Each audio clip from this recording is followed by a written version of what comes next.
puntos, en donde en su proyecto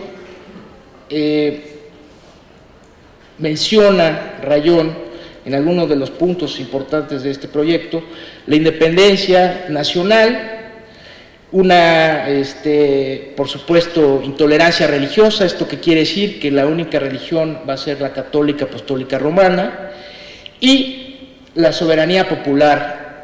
Ojo con este punto señalado por Morelos, el punto número 5 de sus elementos constitucionales. La soberanía popular, pero depositada en Fernando VII y ejercida por el Supremo Congreso Nacional. Esto es fundamental porque vamos a ver que en los sentimientos de la nación va a haber una soberanía popular de acuerdo con Morelos. Ahora bien, ¿esto qué quiere decir que esté depositada en Fernando VII? Implica la negación, en principio, cuando habla sobre soberanía popular, implica la negación del derecho divino de los reyes, pero a renglón seguido se expresa que reside en Fernando VII. Lo que quiere decir esto, que a su vez el pueblo le transmite su soberanía al monarca, ¿no? Una cosa muy extraña que piensa ahí Ignacio López Rayón con este documento. Además de esto, establece Rayón que debe de existir un Congreso Nacional conformado por 5 vocales, nombrados por las representativas de las provincias. También va a hablar sobre una división de poderes, que es fundamental. Va a haber un protector nacional, que está señalado. Aquí tengo esta cosa que es extraordinaria. Una soberanía, que es lo que habíamos comentado, que reside Fernando VII y su ejercicio en el Congreso. El Congreso estaba conformado por 5 vocales y habría un protector nacional nombrado por los representantes. La división de poderes estaba reglamentada con legislativo, ejecutivo y judicial, y había derechos del hombre, ¿no? ¿Cuáles eran estos derechos del hombre? Bueno, proscripción de la esclavitud, que era uno de los puntos o de las ideas de Miguel Hidalgo y Costilla, con aquel bando famoso de 1810. Habría supuestamente una absoluta libertad de imprenta en puntos puramente científicos y políticos, obviamente nada que tenga que ver con la religión, prohibición de la tortura y la inviolabilidad del domicilio. Estos eran los puntos fundamentales de los elementos constitucionales de Ignacio López Rayón. Ahora bien, Rayón remite a Morelos estos elementos constitucionales y José María Morelos, en esta reflexiones que hace a los elementos de Rayón con algunas misivas, expresa en noviembre de 1812 que pues ya era tiempo de quitarle la máscara a la independencia, porque ya todos saben la suerte de nuestro Fernando VII. Otra de las misivas que había expresado José María Morelos era con relación al punto número 5, este punto, que la soberanía dimana del pueblo, pero reside en Fernando VII. En esa misiva señala Morelos: Fernando VII es hipotética, entre otras cosas, el monarca. Entonces, ahí Morelos va haciendo su propio pensamiento, vas viendo a lo largo de estas misivas, el estudio de estas misivas, que Morelos empieza a separarse y a pedir la independencia de nuestro país. Bueno, a Rayón pues le corresponde indiscutiblemente el mérito de haber formulado lo que parece constituir la primera base para la organización constitucional de la nación. Los elementos de Rayón no tuvieron mayor trascendencia, nos muestran solamente el interés sobre la materia que tuvieron estos precursores de la independencia. Las desavenencias de la Junta de Zitácuaro, de esta junta que había constituido Rayón, y los éxitos militares de Morelos, desplazaron hacia este último la dirección del movimiento insurgente. toca a José María Morelos y Pavón dar cuerpo a esos propósitos a través de un Congreso Constituyente. El 28 de junio de 1813 se da la primera convocatoria para la instalación del Congreso de Chilpancingo. Además de esta primera convocatoria, va a haber otras dos convocatorias en agosto y en julio y en agosto van a ser unas circulares y algunos otros documentos en los cuales exhorta a todas las provincias a votar. También el 11 de septiembre de 1813 se expidió un reglamento para la instalación y funcionamiento y atribuciones del Congreso. En este documento, que consta de 59 puntos, Morelos esboza todas las formalidades, reglas y atribuciones del nuevo Congreso. Este documento ha sido poco estudiado, en realidad no se le ha tomado mucho en cuenta a este reglamento, pero me parece, en mi muy personal punto de vista, que los puntos que señala, los 59 puntos que señala aquí Morelos, te explica claramente cuál fue su pensamiento y cuál fue su ideología y qué es lo que quería para nuestro país. En ellos alude en uno de los puntos sobre la soberanía popular. También señalaba que debería de haber representantes de todas las provincias. También Morelos en estos puntos mencionaba que en las elecciones deberían concurrir todos los ciudadanos. Esto quiere decir el sufragio universal. Es el primero que trae a esto del sufragio, de que todos votemos. Morelos asienta a designar diputados suplentes amovibles a discreción. ¿Esto qué quiere decir? Que como no estaban, él sabía, se adelantó, él sabía que no iban a llegar, aunque él hubiera mandado las circulares o estos misivas para que todas las provincias votaran a sus diputados, él sabía que no iban a llegar a Chilpancingo. Por lo tanto, él dice en este reglamento, se van a elegir a diputados suplentes, que van a serla de representantes, como si fueran representantes de todas las provincias. Eso es fundamental. ¿Por qué?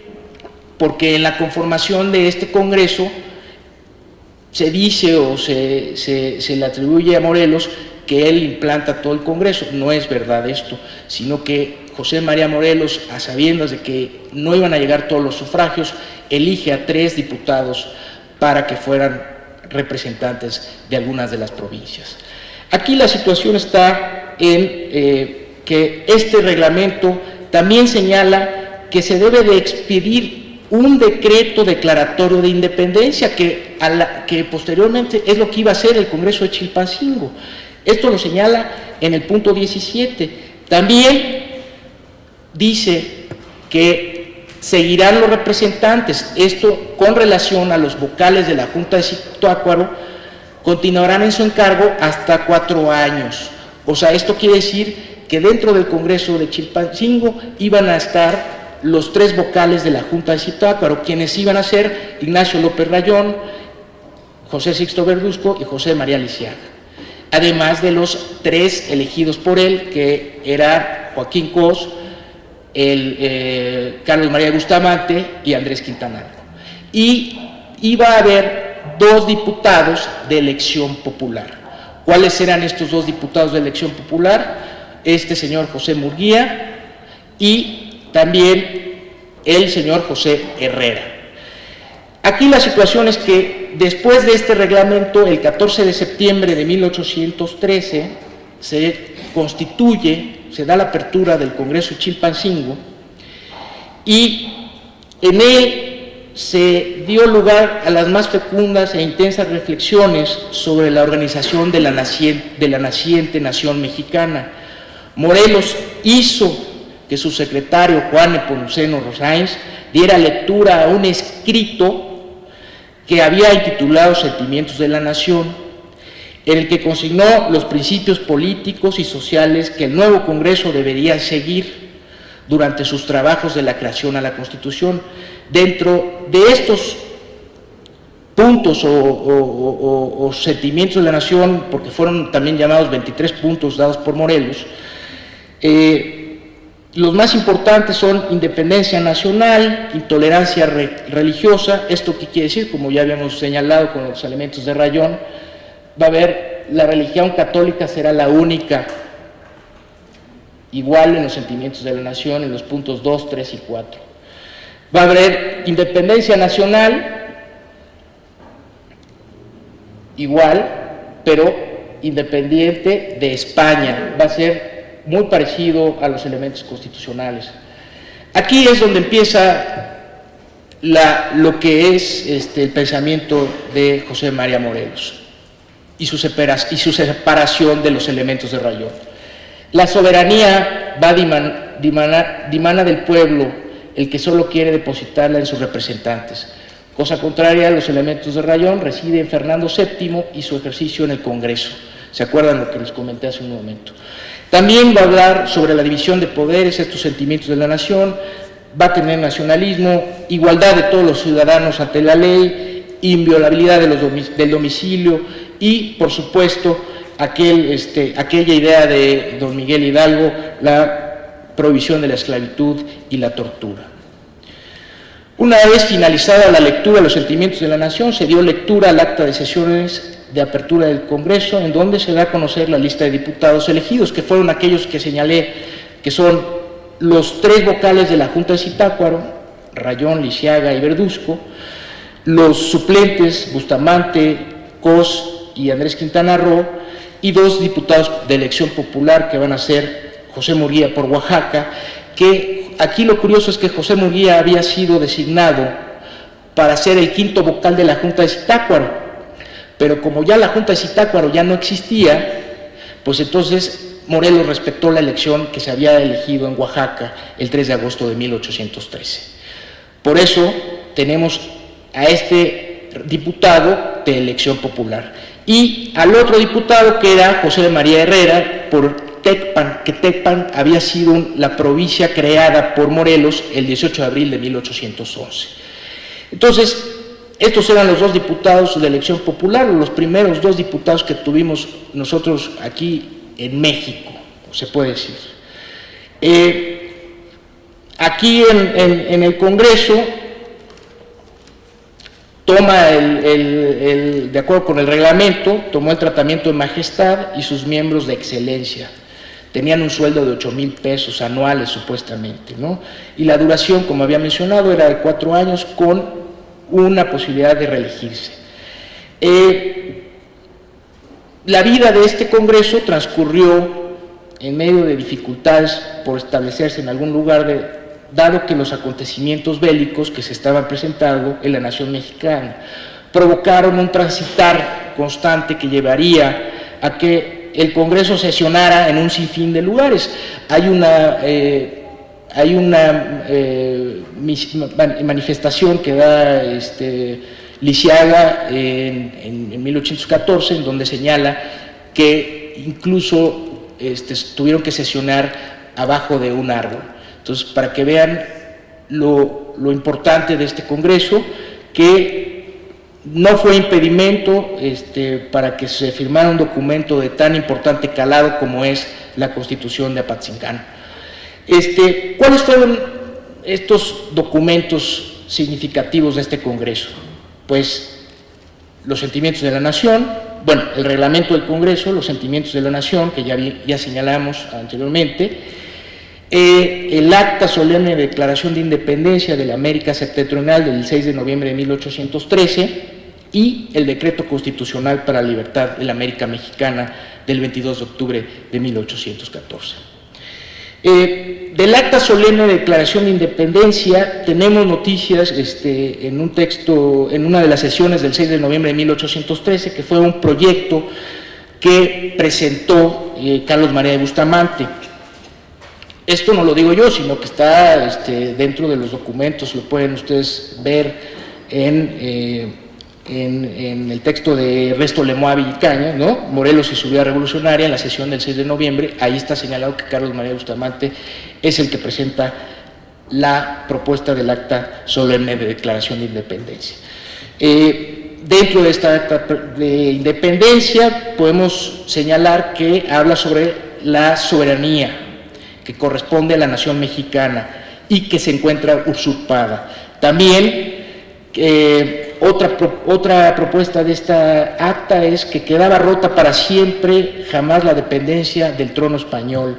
Y la tercera idea que tenemos sobre esta acta, que no es muy larga, que es realmente de una cuartilla, que la nación correspondería a los atributos esenciales de la soberanía. ¿Esto qué quiere decir? Pues dictar leyes constitucionales, hacer la guerra y la paz y mantener las relaciones diplomáticas. Esto era lo que señalaba en términos generales el Acta de Declaración de Independencia. Para el 22 de octubre de 1814 se promulga lo que es el Decreto Constitucional para la Libertad de la América Mexicana, firmado por 11 diputados. Esta acta consta de 242 artículos y se divide en dos títulos: elementos constitucionales, es el nombre tomado de los elementos de Rayón, que está clasificada en 6 capítulos y consta de 41 artículos, y el segundo título por el cual está conformada esta Constitución es la forma de gobierno, clasificada en 22 capítulos y conformada por 201 artículos. Esta forma de gobierno está establecida por la Constitución, es una república democrática central. Esta Constitución de 1814 es donde se expresan los sentimientos de la nueva nación en los distintos aspectos de la vida.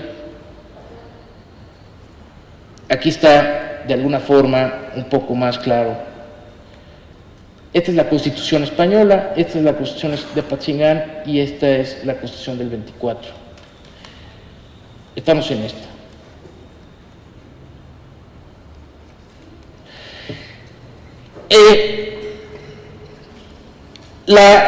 Este documento tiene de notable la idea de soberanía que había trascendido desde los sentimientos de la nación, independencia de México, así como la división de poderes. Por otra parte, se establece un capítulo quinto en donde señala la igualdad, la seguridad, la propiedad y la libertad de los ciudadanos. También señala este documento el derecho de reclamar ante la autoridad los derechos particulares, la presunción de inocencia hasta que no sea declarado culpable, el reconocimiento del derecho de propiedad y la inviolabilidad del domicilio. También un derecho del hombre que señala este documento es la libertad de hablar y de discurrir y de manifestar las opiniones a través de la imprenta. El poder legislativo residía en una cámara, ojo, no era bicameral, no tenía dos, era una cámara, y se le llamó Supremo Congreso, que se renovaría cada 2 años y se formaría por un diputado electo por cada una de las 17 provincias que compone el territorio. Hay un diputado por cada provincia para el Congreso y un elector por parroquia de mayoría relativa o simple. ¿Esto qué quiere decir? Para ser diputado se requería contar con la ciudadanía, tener 30 años, buena reputación, patriotismo y luces no vulgares para desempeñar las augustas funciones de este empleo, cosa que no vemos claro en este momento, ¿verdad? Pero bueno, tenían una duración de 2 años. Del Ejecutivo podemos decir que se le llamó Supremo Gobierno y se componía de 3 individuos. Este es un Ejecutivo colegiado, designado por el Congreso, que se turnarían por cuatrimestres la presidencia y que se elegirían por 3 años. Los 3 individuos tendrían la igualdad de autoridad, rotándose la presidencia y dejando el cargo cada año. Para ser el presidente tenían los requisitos de tener 30 años, ser ciudadano, ejercicio de derechos, los ejercicios de derechos, residente, buena reputación, patriotismo acreditado. El Poder Judicial se componía de un Tribunal Supremo, cuyos magistrados se elegirían por 3 años en el Congreso. También había un tribunal que se llamaba de residencia y este tribunal de residencia también su antecedente es la Constitución de Cádiz, que es la responsabilidad de tratar de que la autoridad fuera responsable en su encargo. Entonces se le podía exigir a la autoridad qué es lo que hizo y en qué gastó el fondo. Estos fueron los primeros documentos de nuestro primer periodo que habíamos señalado en un principio. Nos tenemos que ir un poco más adelante, para el año 1820, la lucha insurgente no tenía fuerza y solo quedaban los caudillos Vicente Guerrero, Guadalupe Victoria, Pedro Asensio de Algeciras en pie de guerra, con pocas fuerzas y pocas expectativas. Agustín de Iturbide elabora un plan similar al de la Profesa, en el cual fundado en el que el rey no había jurado libremente la Constitución. Él señala en el Manifiesto de Leorna, que es un documento que expide ya Iturbide como exiliado el 27 de septiembre de 1823, pues esta justificación de qué es lo que estaba sucediendo en este momento, ¿no? Me voy a tomar la libertad de leerlo. Dice: por todas partes se hacían juntas clandestinas en las que se trataba del sistema de gobierno que debía adoptarse entre los europeos y sus adictos. Unos trabajaban por consolidar la Constitución, esto es la Constitución de Cádiz, que mal obedecida y truncada era preludio de su poca duración. Otros pensaban en reformarla, porque en efecto, tal cual la adaptaban las Cortes de Cádiz, era inadaptable en lo que se llamó Nueva España. Y otros suspiraban por el gobierno absoluto, apoyo de sus empleos y de sus fortunas, que ejercían con despotismo y adquirían monopolios. Las clases privilegiadas y los poderes fomentaban estos partidos. Los americanos deseaban la independencia, pero no estaban de acuerdo con el modo de hacerla ni el gobierno que deberían de adoptar. Esta es la idea de Iturbide en 27 de septiembre de 1823, ya exiliado, pero se nota que pues él se adhiere a estos líderes que había señalado Vicente Guerrero, Guadalupe Victoria y Pedro Asensio de Algeciras, para formular un plan de independencia que sería sancionado en Iguala los días 1 y 2 de marzo de 1821. Ante el hecho consumado, cuando llega el nuevo capitán general y adelantado en sustitución del virrey Apodaca, Juan O'Donoghue, a la Nueva España el 30 de julio, se vio obligado a aceptar la independencia de la América mexicana. Se celebran los tratados de Córdoba el 24 de agosto y con ellos tenemos unos puntos fundamentales que son la independencia de la Nueva España, intolerancia religiosa, un gobierno monárquico moderado y constitucional, llamamiento a Fernando VII otra vez, en su defecto algún descendiente, gobierno provisional, tanto se reunían en las Cortes, y provisión de una constitución para el imperio mexicano. Respeto a las personas y a las propiedades y la conservación de los fueros. Y, por supuesto, la convocatoria a Cortes Constituyentes.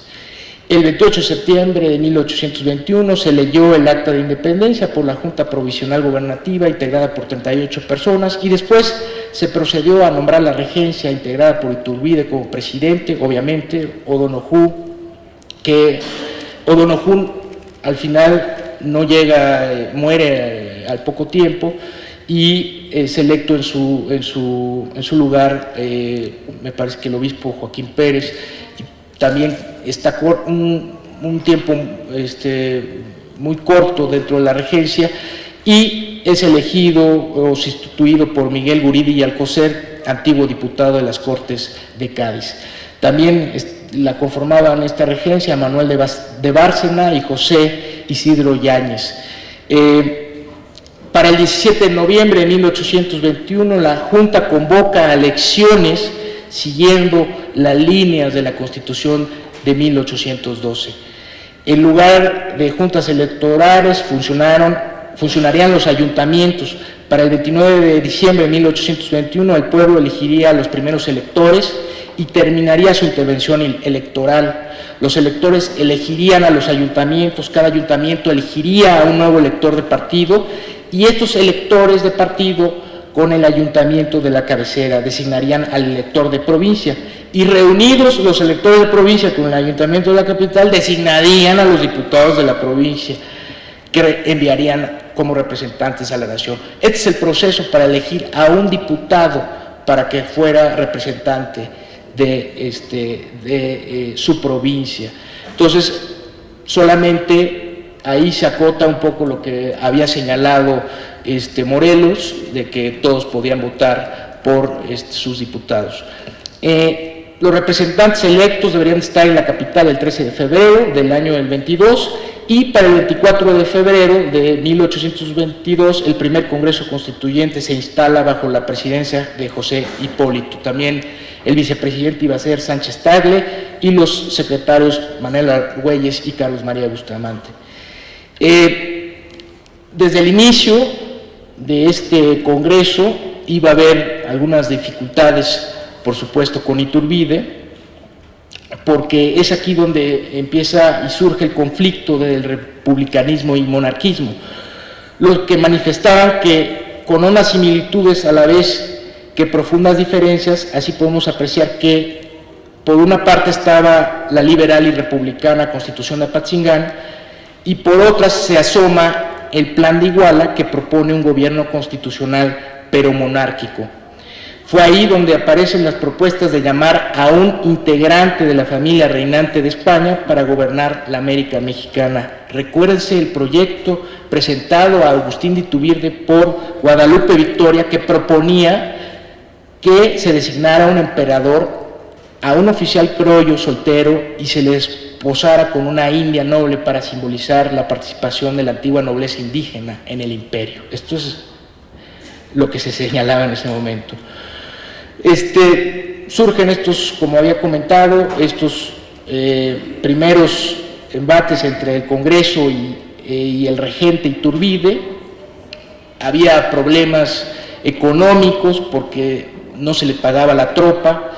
También esto fue una serie de acusaciones cruzadas entre los dos poderes, y Iturbide insistía en pagarle la tropa, mientras se resistía a aplicar otras medidas económicas decretadas por el legislativo.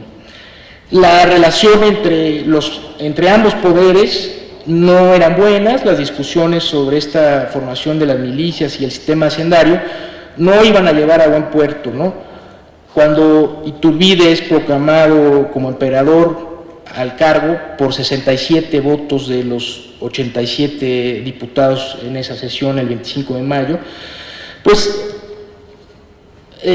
uno de los votos fue hecho por Valentín Gómez Farías, aquel diputado liberal, ¿no?, que condicionó su voto. Dice: señor, este voto que suscriben conmigo otros señores diputados y que es el general de nuestras provincias, lo damos con la precisa e indispensable condición de que nuestro generalísimo almirante Iturbide sea de obligar en el juramento que preste a obedecer la Constitución, leyes y órdenes y decretos que emanaran del soberano Congreso mexicano, cosa que Iturbide no iba a estar totalmente de acuerdo en este sentido, ¿no? Pero bueno, al final lo proclamaron emperador.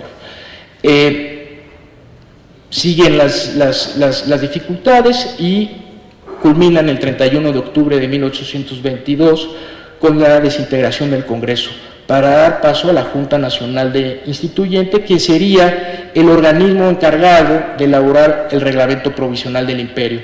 Esta junta iba a estar conformada desde el 2 de noviembre de 1822 y estaba compuesta por 47 individuos. Del reglamento provisional político del Imperio Mexicano, promulgado el 10 de enero de 1823, se conforma por 100 artículos y está dividido en secciones. Obviamente el artículo principal, o de los primeros artículos, iba a ser la intolerancia religiosa. El artículo 5 hablaba sobre la nación mexicana era libre, independiente y soberana en forma de gobierno, la forma de gobierno era una monarquía constitucional representativa y hereditaria con el nombre de Imperio Mexicano. Otros artículos hablaban sobre derechos de libertad, inviolabilidad de la propiedad y seguridad e igualdad. Ante esto, Antonio López de Santana, quien fue despojado del mando político militar de Veracruz, se levantó ahí mismo el 2 de diciembre de 1822 y se unió a Guadalupe Victoria para lanzar el Plan de Casamata el 1 de febrero de 1823. Este plan no se dio para desconocer a Iturbide, sino para apoyar la libertad del Congreso, o sea, restablecer al Congreso Constituyente que había sido sustituido por esta Junta. Cuando Iturbide cae, el Congreso dio la pauta a seguir en el entendimiento de la historia de México, ¿no? El Congreso se negó a aceptar la abdicación de Iturbide y decretó, en cambio, la nulidad de su coronación como acto logrado con violencia. Para el 23 de marzo de 1823, el primer Congreso Constituyente había nombrado a un triunvirato conformado por Nicolás Bravo, Guadalupe Victoria y Celestino Negrete. Este Congreso iba a ser el primer Congreso del México independiente, sería el segundo en línea porque el primero es el Congreso de Chilpancingo, ¿no? O el Congreso de la Nava, como quieran llamarlo. Este sería el segundo Congreso, pero el primero como México independiente. Se da una convocatoria de este primer Congreso Constituyente, que lo único que haría es volverse un Congreso ordinario y convocar a un nuevo Congreso Constituyente. Esta convocatoria se da el 17 de junio de 1823. El 23 de junio el gobierno publicó el bando de convocatoria y las elecciones se llevaron a cabo el día 3, 17 de agosto y el 16 de septiembre de 1823. Este Congreso quedó instalado, que sería el segundo del México independiente, el día 30 de octubre de 1823. Dicho Congreso inicia su trabajo con 4 juntas preparatorias y para el día 5 de noviembre de 1823 inauguraría sus sesiones. 2 son los documentos que surgen de este Congreso Constituyente. El primero es el Acta Constitutiva de la Federación Mexicana, que la discusión de este documento es del 3 de diciembre del 23 al 31 de enero del 24, y el segundo documento sería la Constitución Federal de los Estados Unidos Mexicanos de 1824, que veremos posteriormente. Aquí podemos ver en la pantalla las diferencias entre las 3 constituciones que rigieron en México: la Constitución de Cádiz, la Constitución de Apatzingán y la Constitución de 1824. En la de Cádiz tenemos una monarquía, en la de Apatzingán una república democrática central y en la de 24 una república representativa popular y federal. El sujeto de la soberanía en la de Cádiz es la nación, en la de Apatzingán es el pueblo y en la de 24 volvemos a la nación. La estructura es unicameral en la de Cádiz, unicameral en la de Apatzingán, bicameral, diputados y senadores como la Constitución norteamericana. La relación entre los poderes, se reconoce la separación de poderes, aquí también se reconoce la separación de poderes y también en la de 24. Para su reforma es rígida en las 3 constituciones.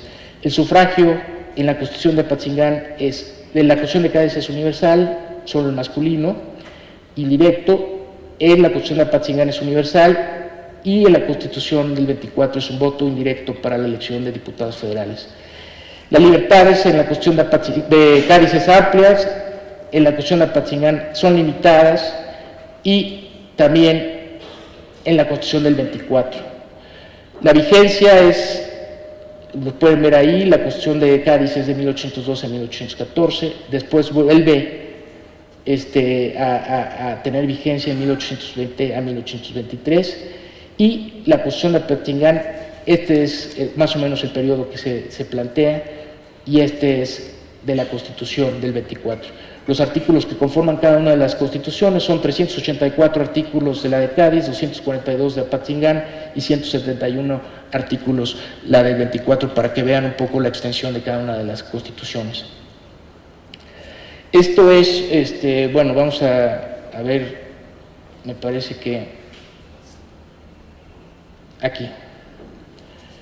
Esta es una especie de cuadro comparado de la Constitución del 24 y la Constitución de Apatzingán, ¿no?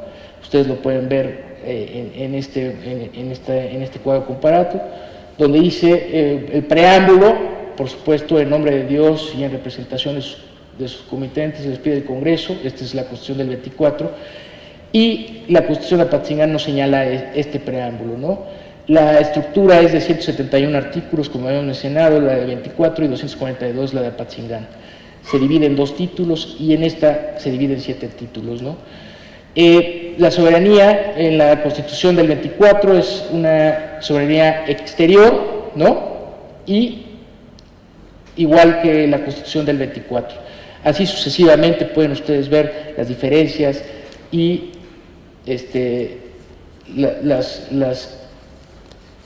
las cosas que se encuentran de manera muy parecida en cada una de las constituciones. Del primer documento, que es el Acta Constitutiva de la Federación, que es fundamental para nosotros, podemos decir que fue presentado como proyecto de constitución por un diputado llamado Ramos Arizpe, que había sido diputado en las Cortes de Cádiz, el 20 de noviembre de 1823. Con el nombre, este proyecto fue presentado con el nombre de Acta Constitutiva de la Nación Mexicana, y estaba compuesta por 40 artículos. Este proyecto fue aprobado en términos generales en su totalidad. Se redujo a 36 artículos y se dividió en 9 apartados. De ellos se puede señalar brevemente que se establece que la nación mexicana es libre e independiente de España, que la soberanía reside en la nación, y que, por supuesto, la religión de la nación mexicana es y será perpetuamente la católica apostólica romana, tolerancia religiosa nuevamente. La forma de gobierno es una república representativa popular federal, y señala que los estados son independientes, libres y soberanos, en lo que exclusivamente toca a la administración y el gobierno interior. También contempla algunos derechos fundamentales como la libertad de imprenta, prohibición de la ley retroactiva y una justicia expedita. Habla sobre la división de poderes, entre otras cosas. Nosotros creemos que el Acta Constitutiva de la Federación fue el primer documento que estableció la primera disposición constituyente de los mexicanos, y en ella aparecieron por vez primera los estados. Por eso lo valioso de este documento, ya que tiene contenidas las bases principales de la organización del Estado mexicano. De la estructura de la Constitución del 4 de octubre de 1824, que consta de 171 artículos, pues señalamos que se encuentra, el sistema de gobierno es una república igual representativa popular federal, y hay una división de poderes. No tiene un catálogo de derechos del hombre, que es extraño para esta época. La división de poderes está el Ejecutivo, que es representado por un presidente y un vicepresidente con una duración de 4 años. Aquí la situación está en que los dos funcionarios, tanto el presidente como el vicepresidente, eran distintos en sus posturas políticas, ya que la presidencia la ocuparía el que obtuviera mayor número de votos, y el segundo lugar sería el vicepresidente. Una similitud con la Constitución norteamericana de 1787, ya que para elegir las fórmulas para presidente y vicepresidente, bueno, pues se elegían a 2 personas, y si esas 2 personas, el que fuera al primer lugar sería el presidente y el segundo el vicepresidente. Aquí la situación está en que se copia este primer intento de constitución de Norteamérica de 1787, pero Para 1804, los norteamericanos, con la enmienda número 12, habían reformado esta fórmula de elección del presidente y vicepresidente. Dado caso, fue porque Thomas Jefferson, el candidato presidencial, quedó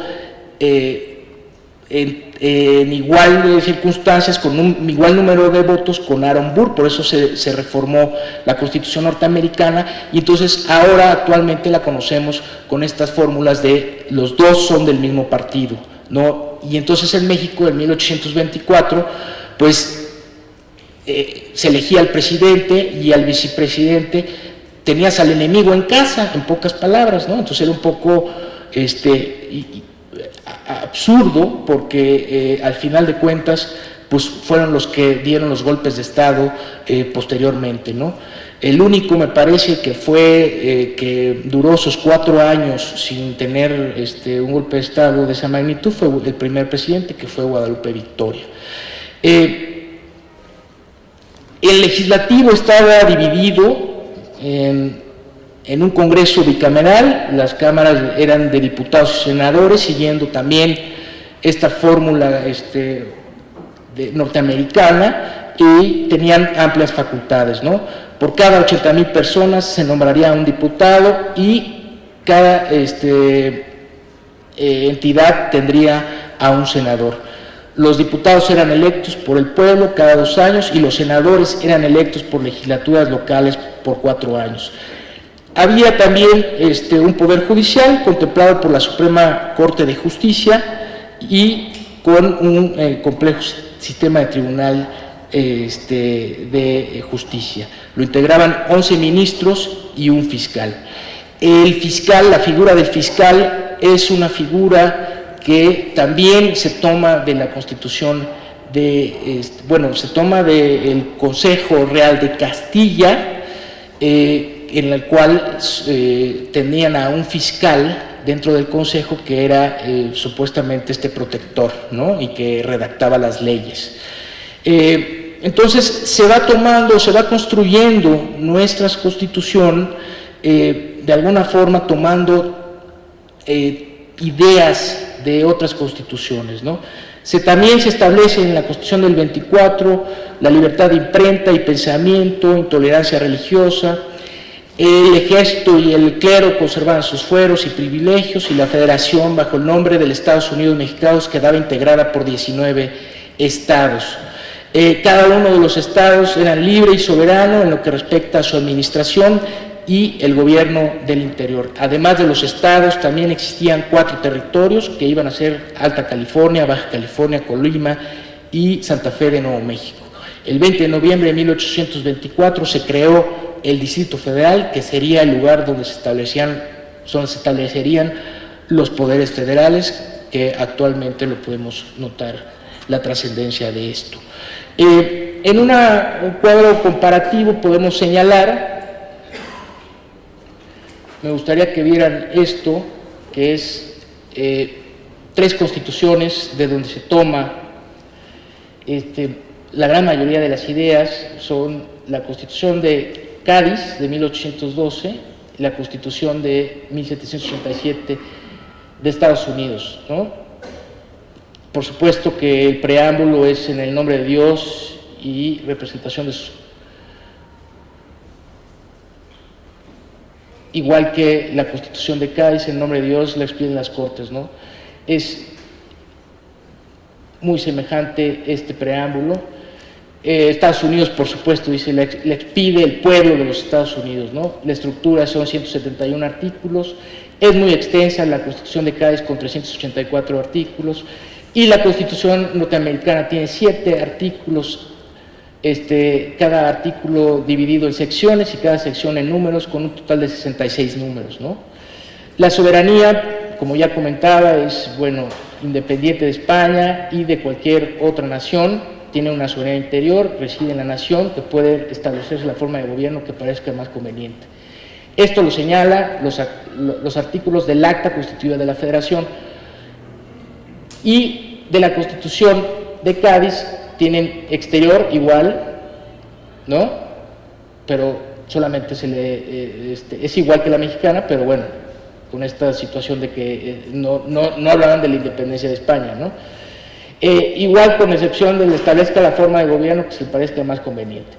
Aquí en la división de poderes tenemos el poder supremo de la Federación, se divide para su ejercicio en legislativo, ejecutivo y judicial, y en la Constitución de Cádiz tenemos que la potestad de hacer leyes reside en las Cortes con el rey, ¿no? Aquí la religión, por supuesto, siguiendo la Constitución de Cádiz, es igualito el artículo 12 que el artículo 4 de la Constitución del 24, ¿no? La Constitución norteamericana, el Congreso no hará ley respecto al establecimiento de religión ni prohibiendo el libre ejercicio de esta. El poder legislativo es bicameral, la Constitución del 24, y la Constitución de Estados Unidos es bicameral, igual en la Constitución mexicana, lo mismo, el mismo texto. En la Constitución de Cádiz habla de una sola Cámara. El sistema electoral, bueno, tenemos algunas similitudes también, si pueden ustedes notarlo, y requisitos para ser diputados: 25 años, originarios del Estado, vecino con 2 años de residencia, ciudadano extranjero, siempre. Senadores, 30 años, aquí tenemos diputados 25 años, senadores 30 años, ¿no? Un poco semejante a la Constitución norteamericana. Periodo de sesiones, un solo periodo, igual uno comenzado, ¿no? Sin tener un fin en la Constitución norteamericana, en la Constitución de México sí. El quórum se integra por más de la mitad de los individuos de las cámaras, igual a la mexicana, igual en la Constitución norteamericana. La votación por mayoría absoluta de los presentes, excepto en caso de veto, las 2/3, ¿no? Por mayoría absoluta en un caso de veto, igual que la Constitución de Cádiz. Pueden ustedes notar la gran similitud de de estas 3 constituciones. La duración, por ejemplo, el Poder Ejecutivo es un presidente y un vicepresidente. En la Constitución de Cádiz es el rey, en la Constitución norteamericana presidente y vicepresidente, ¿no? Gran similitud en esta parte del Poder Ejecutivo con la Constitución norteamericana. Aquí es lo que les comentaba de la elección del vicepresidente, que había sido reformado en 1803 en Estados Unidos. La duración era 4 años, igual la Constitución norteamericana que la mexicana, ¿no? El Poder Judicial reside en la Corte Suprema, el Supremo Tribunal de Justicia, y igual aquí, ¿no? Se llama incluso Corte Suprema. Tenemos también algunos derechos fundamentales, como estos son la Constitución del 24, y estas son la Constitución de Cádiz, y estos la Constitución norteamericana. Esta es la comparación entre la Constitución del 24 y la Constitución del 14. Pueden ver las diferencias. Aquí hay un poco más de diferencias entre cada una de las constituciones, porque la Constitución del 14 sí toma en gran mayoría muchos datos de la Constitución de Cádiz, ¿no? Pueden ver cómo se reforma la Constitución en cada una de las constituciones, ¿no? Los derechos fundamentales y los derechos del hombre, ¿no? Estaban señalados aquí. Podemos señalar que, bueno, el constituyente del 24 tomó aspectos generales de fuentes extranjeras, como hemos visto, también un gran influjo de la Constitución de Cádiz y la norteamericana, ¿no? En mayor medida. De los textos mexicanos, como hemos dicho y como hemos recorrido durante toda esta exposición, pues se toman cosas incluso desde los elementos de rayón, del reglamento de instalación del Congreso, de los sentimientos de la nación, de la Constitución de Apatzingán, algunos del Plan de Iguala y de los Tratados de Córdoba, y en menor medida del reglamento provisional del Imperio Mexicano. Pero quiero hacer énfasis en estas similitudes con la Constitución de Cádiz, que incluso había diputados que solicitaban que fuera ley ordinaria en México para integrar supletoriamente las lagunas que resultaran de la Constitución de México. Esto no prosperó dentro del Congreso, pero la idea debía a que muchos artículos de la Constitución gaditana habían sido incorporados a la Constitución mexicana en la formación de la Constitución de 1824. Se siguió la línea gaditana en la elección de los diputados. También hacemos un comparativo de que la Constitución gaditana formó esta estructura jurídica en la que se habría de sustentar la Constitución del 24. En ella, como mencionamos, hallamos grandes semejanzas como la intolerancia religiosa, como todas las reglas electorales en mayor medida. También podemos señalar el artículo 46, que suprime la transmisibilidad de la pena de la infamia, igual que el 305 de la Constitución de Cádiz. El 147 prohíbe la pena de confiscación de bienes, igual que el 304 de Cádiz. El 148 prohíbe los juicios, la pena la prohibición de los juicios por tribunal delegado, como el 247.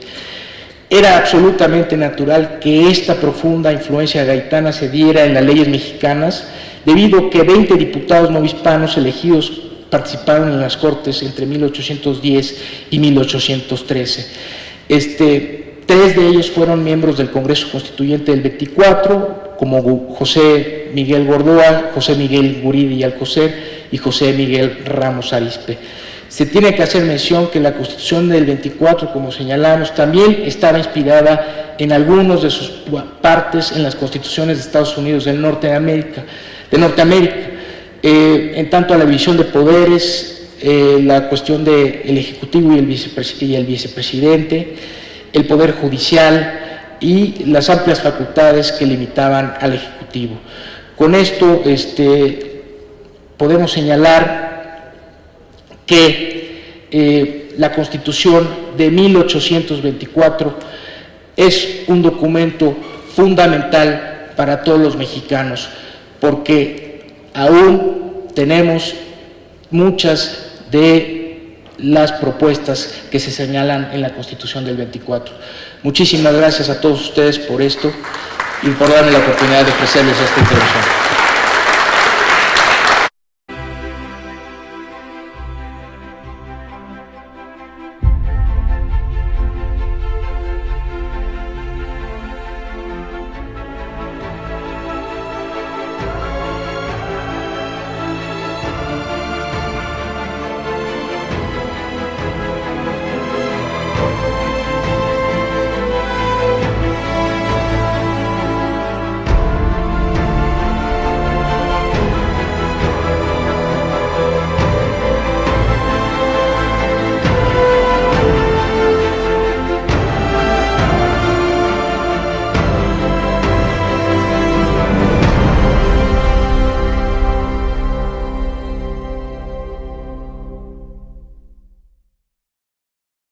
Morelos, a sabiendas de que no iban a llegar todos los sufragios, elige a 3 diputados para que fueran representantes de algunas de las provincias.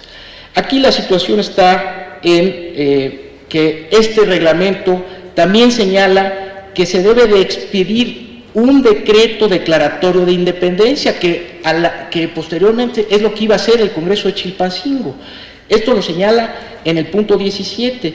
También dice que seguirán los representantes, esto con relación a los vocales de la Junta de Zitácuaro, continuarán en su encargo hasta 4 años. O sea, esto quiere decir que dentro del Congreso de Chilpancingo iban a estar los 3 vocales de la Junta de Zitácuaro, quienes iban a ser Ignacio López Rayón, José Sixto Verduzco y José María Lisiaga, además de los 3 elegidos por él, que era Joaquín Cos, Carlos María Bustamante y Andrés Quintana Roo. Y iba a haber 2 diputados de elección popular. ¿Cuáles eran estos 2 diputados de elección popular? Este señor José Murguía y también el señor José Herrera. Aquí la situación es que después de este reglamento, el 14 de septiembre de 1813, se da la apertura del Congreso de Chilpancingo y en él se dio lugar a las más fecundas e intensas reflexiones sobre la organización de la naciente nación mexicana. Morelos hizo que su secretario Juan Nepomuceno Rosáins diera lectura a un escrito que había intitulado Sentimientos de la Nación, en el que consignó los principios políticos y sociales que el nuevo Congreso debería seguir durante sus trabajos de la creación a la Constitución. Dentro de estos puntos o sentimientos de la nación esboza todas las formalidades, reglas y atribuciones del nuevo Congreso.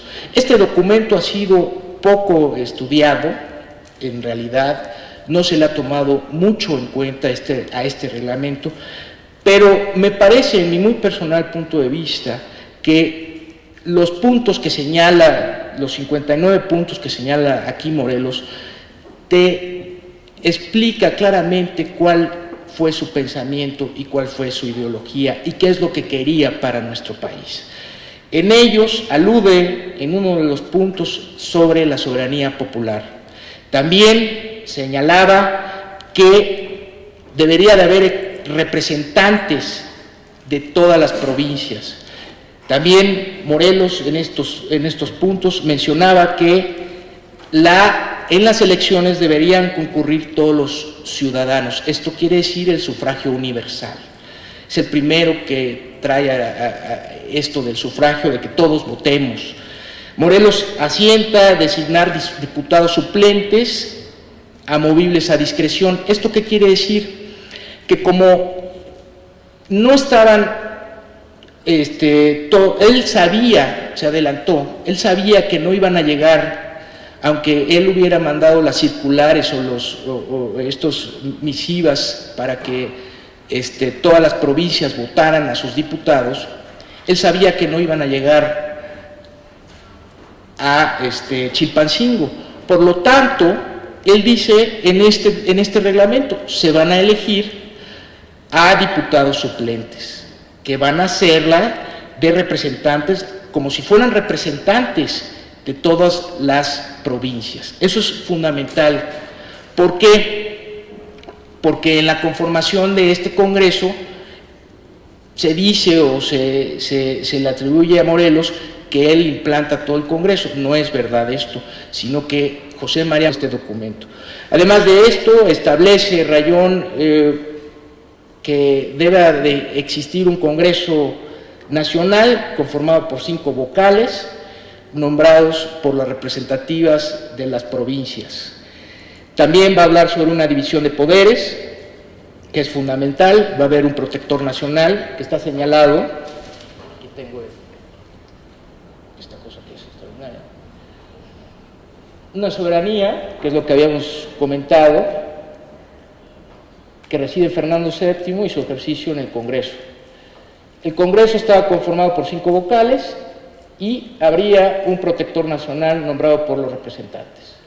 La división de poderes estaba reglamentada con legislativo, ejecutivo y judicial, y había derechos del hombre, ¿no? ¿Cuáles eran estos derechos del hombre? Bueno, proscripción de la esclavitud, que era uno de los puntos o de las ideas de Miguel Hidalgo y Costilla, con aquel bando famoso de 1810.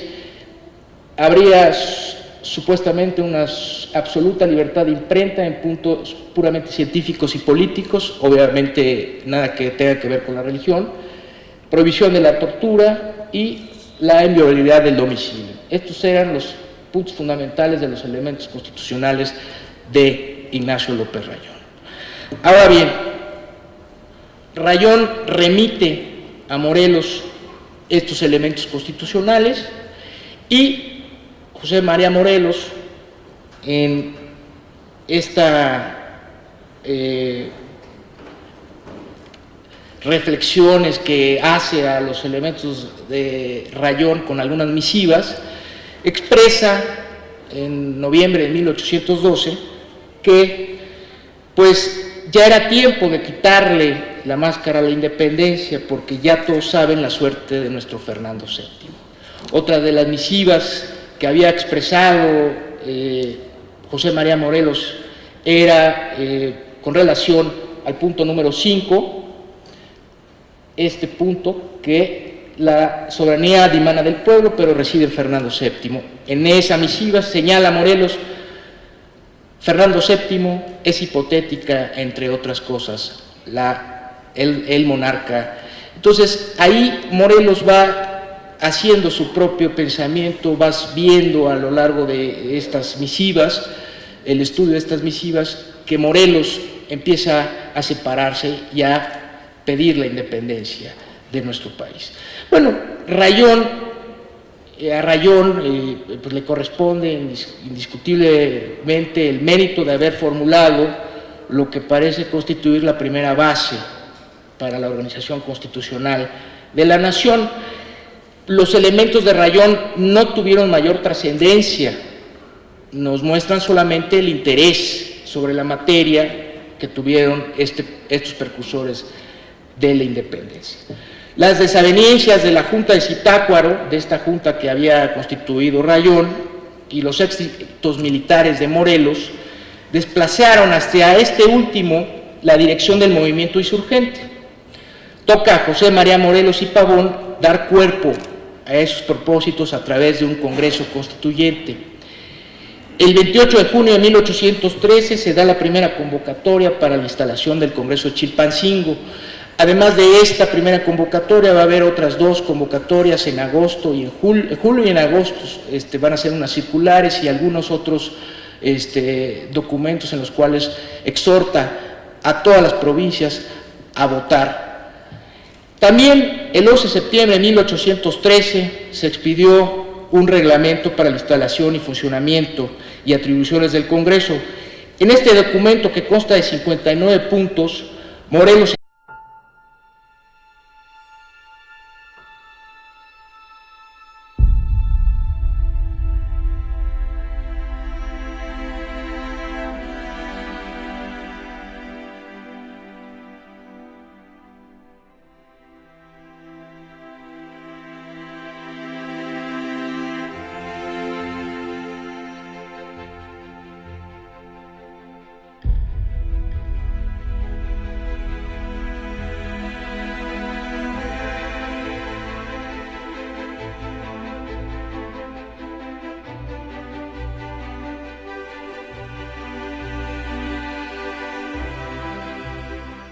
puntos en donde en su proyecto menciona Rayón en algunos de los puntos importantes de este proyecto la independencia nacional, una, por supuesto, intolerancia religiosa. Esto que quiere decir que la única religión va a ser la católica apostólica romana, y la soberanía popular. Ojo con este punto señalado por Morelos, el punto número 5 de sus elementos constitucionales. La soberanía popular, pero depositada en Fernando VII y ejercida por el Supremo Congreso Nacional. Esto es fundamental porque vamos a ver que en los sentimientos de la nación va a haber una soberanía popular de acuerdo con Morelos. Ahora bien, ¿esto qué quiere decir? Que esté depositada en Fernando VII implica la negación, en principio, cuando habla sobre soberanía popular, implica la negación del derecho divino de los reyes, pero a renglón seguido se expresa que reside en Fernando VII. Lo que quiere decir esto, que a su vez el pueblo le transmite su soberanía al monarca, ¿no? Una cosa muy extraña que piensa ahí Ignacio López Rayón con